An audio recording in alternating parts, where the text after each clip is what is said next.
Un giorno a Roma. Oggi vi racconto una giornata passata a Roma. La mattina ho preso un caffè al bar vicino all'hotel e ho mangiato un cornetto caldo.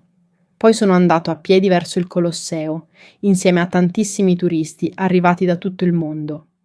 Ho fatto molte foto e ho ascoltato una guida che spiegava la storia dell'antica Roma. Nel pomeriggio ho camminato fino a Fontana di Trevi e ho lanciato una moneta nell'acqua, come fanno tutti i visitatori. Dicono che porta fortuna e che un giorno si torna a Roma. La sera ho cenato in una piccola trattoria vicino al Pantheon, con una carbonara e un bicchiere di vino rosso. È stata una giornata piena di storia, di sapori e di emozioni, il tipo di giornata che si ricorda a lungo. Perso a Venezia. Vi racconto quello che mi è successo a Venezia. Camminavo tranquillo tra le calli, guardando i negozi e i piccoli ponti sui canali. A un certo punto ho girato a destra, poi a sinistra e non sapevo più dove fossi. Non c'erano indicazioni chiare e il telefono non aveva segnale. Ho chiesto aiuto a una signora che vendeva maschere in un negozio vicino. Le ho detto: «Mi scusi, come arrivo a Piazza San Marco?» Lei ha sorriso e mi ha spiegato la strada con calma, indicando 2 o 3 punti di riferimento. Dopo 10 minuti ho finalmente visto la piazza, piena di gente e di piccioni. Perdersi a Venezia, in realtà, non è un problema serio. È un modo naturale per scoprire angoli nascosti della città che altrimenti non avrei mai visto. Chiedere indicazioni per strada. Quando viaggio in Italia, spesso devo chiedere indicazioni per strada. Di solito comincio salutando con gentilezza. «Buongiorno, mi scusi». Poi spiego cosa cerco. «Sto cercando la stazione dei treni». La persona di solito risponde con frasi semplici come «vada dritto, giri a destra al semaforo» oppure «è vicino 5 minuti a piedi». Se non capisco bene, chiedo di ripetere. «Può ripetere, per favore?» Non ho capito bene. Alla fine ringrazio sempre con calore. «Grazie mille, molto gentile». Ho notato che gli italiani sono quasi sempre disponibili e felici di aiutare un turista perso, anche quando la lingua non è perfetta. Basta un sorriso e qualche parola semplice per trovare la strada giusta, e spesso nasce anche una piccola conversazione piacevole. Il mio primo viaggio in Italia. Ricordo ancora il mio primo viaggio in Italia. Ero nervoso perché non parlavo bene la lingua e temevo di non capire nessuno. All'aeroporto ho fatto fatica a seguire gli annunci, ma un impiegato gentile mi ha aiutato a trovare l'uscita giusta. In albergo la receptionist parlava lentamente per farsi capire meglio e questo mi ha messo subito a mio agio. Il primo giorno ho scoperto che gli italiani apprezzano quando provi a parlare la loro lingua, anche con qualche errore. Ho ordinato la mia prima pizza margherita in un piccolo ristorante e il proprietario mi ha raccontato con orgoglio la storia del piatto. Da quel viaggio ho imparato che con un sorriso e un po' di coraggio si può comunicare ovunque, anche senza parlare in modo perfetto. In treno, da Milano a Napoli. Un giorno ho preso il treno da Milano a Napoli. Alla stazione ho comprato il biglietto da una macchinetta automatica, scegliendo un posto vicino al finestrino.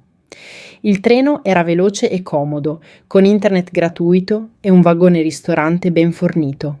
Guardavo il paesaggio cambiare piano piano, dalle montagne del nord alle colline della Toscana, fino al mare vicino a Napoli. Durante il viaggio ho parlato con un signore seduto accanto a me, che mi ha consigliato posti da visitare in città, come Spaccanapoli e il lungomare. Dopo circa 4 ore siamo arrivati a destinazione. Scendendo dal treno ho sentito subito l'energia della città, il rumore delle strade e il profumo di pizza nell'aria calda del pomeriggio. Il mio ritardo in aeroporto. Un giorno ho vissuto un piccolo disastro in aeroporto. Ero arrivato con largo anticipo, ma la fila al controllo di sicurezza sembrava non finire mai. Guardavo l'orologio ogni 5 minuti, sempre più nervoso. Quando finalmente sono passato, ho dovuto correre verso il gate, con la valigia che rimbalzava dietro di me. All'altoparlante ho sentito: ultima chiamata per i passeggeri diretti a Palermo. e il mio cuore ha iniziato a battere forte. Sono arrivato al gate proprio mentre chiudevano la porta, senza fiato ma felicissimo.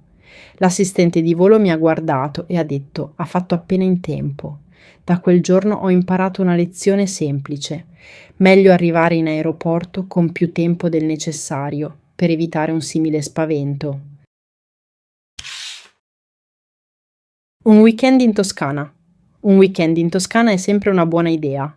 Il primo giorno ho visitato San Gimignano, un piccolo borgo con torri medievali altissime che si vedono da lontano.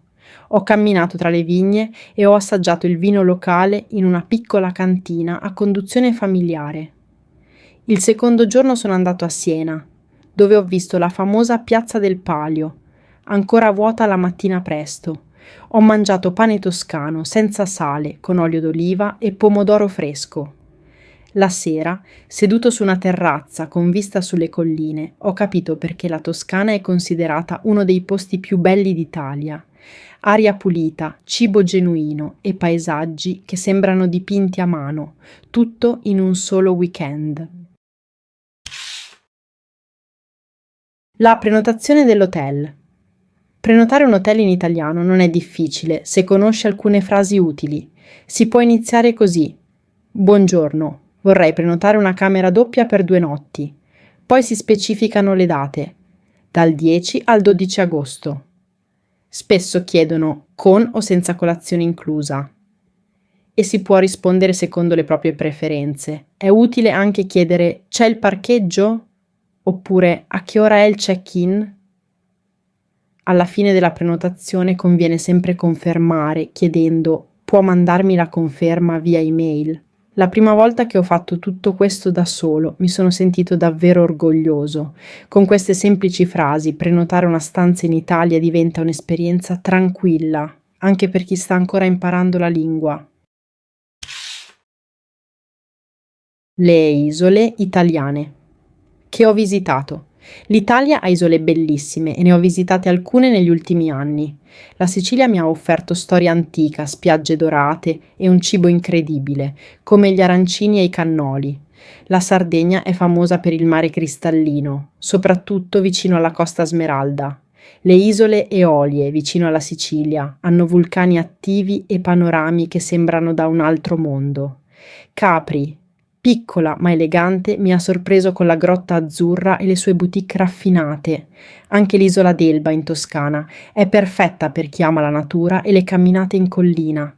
Ogni isola italiana ha un carattere diverso, ma tutte condividono la stessa bellezza mediterranea che rende l'Italia un paese unico da esplorare. Il giorno che ho noleggiato una macchina. Un giorno ho deciso di noleggiare una macchina per esplorare i piccoli paesi, fuori dalle grandi città. All'agenzia ho detto: "Vorrei noleggiare una macchina per una settimana". Mi hanno chiesto la patente e una carta di credito per la cauzione. Ho anche domandato: "L'assicurazione è inclusa nel prezzo?", per evitare sorprese future. In Italia si guida a destra e nei centri storici spesso ci sono zone a traffico limitato, quindi mi sono informato prima di partire. Grazie alla macchina ho raggiunto borghi nascosti, spiagge isolate e ristoranti di campagna che non avrei mai visitato con i mezzi pubblici. Quella libertà di guidare senza orari fissi mi ha aperto infinite possibilità di scoperta ed è stata una delle esperienze più belle del viaggio.